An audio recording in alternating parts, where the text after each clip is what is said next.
To my successor in office in the year 2013, my dear Mr. President, you should know that I am, as you doubtless are, suffering the tremors resultant from the pressures of preparing for a major anniversary of the Brigham. Tomorrow is the opening of the hospital's 50th anniversary celebration, and I am faced at 9:30 in the morning with the pleasures and problems of welcoming 400 doctors and 300 nurses who have returned for the occasion, addressing the Alumni Association of the School of Nursing at their luncheon, and next day, presiding at the final dinner of some 700 guests in the ballroom of the Statler Hilton Hotel in Boston. I suspect that your burdens at this time are similar, but I am sure that you are gleaning from the labors of the presidency of the Brigham the same inner satisfactions in 2013 as I do in 1963.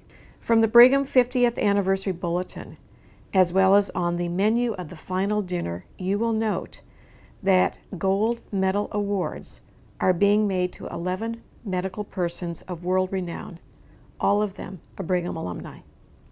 Dr. Howland unfortunately died at age 90 last month, and Miss Hall, also age 90, is not well enough to attend the dinner.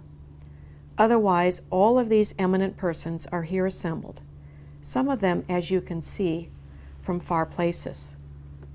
In this latter connection, you may be interested to know that the hospital has defrayed the air travel and hotel expenses of the award winners, which, at this time in history, involves costs running as high as $1,800 for the doctor from Thailand, whose flight by jet plane takes but 23 hours with only 5 stops.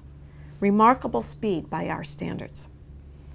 You may also be interested to know that sufficient gifts have been received from trustees, alumni, and others to defray the celebration deficit of approximately $12,000, which results from the aforesaid travel expenses and expenditures for food, but not liquor, printing, special clerical help, the gold medals, David McCord's book, of which a copy is to be found in this package, and all of the miscellaneous which goes to make up such a celebration.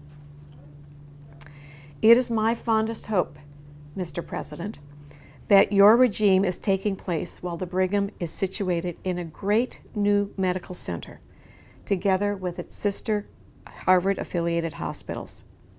As I write, plans are underway to build new premises large enough to house the Robert Breck Brigham, the Free Hospital for Women, the Boston Lying In, the Peter Bent Brigham, an uptown branch of the Massachusetts Eye and Ear and Infirmary, and to associate in housekeeping and other services with the Children's.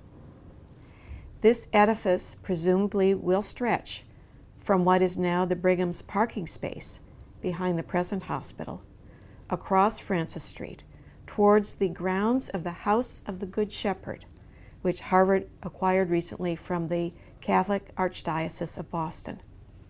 We visualize an area of institutions running from Louis Pasteur Avenue straight through to the river, but many obstacles must be surmounted. Relocation of families now resident in the area, and the obtaining of $40 or $50 million for building new premises, not to speak of all the organizational rearrangements as to trustees, staff, and administrators. Great as these problems now seem, I am confident that they will have been well solved long before the commencement of your term as president. You have my very best wishes, sir. I am sure that you and your fellow trustees are carrying on the high tradition of the Brigham. I wish I could be there with you. Warmly, Alan Steinert, President.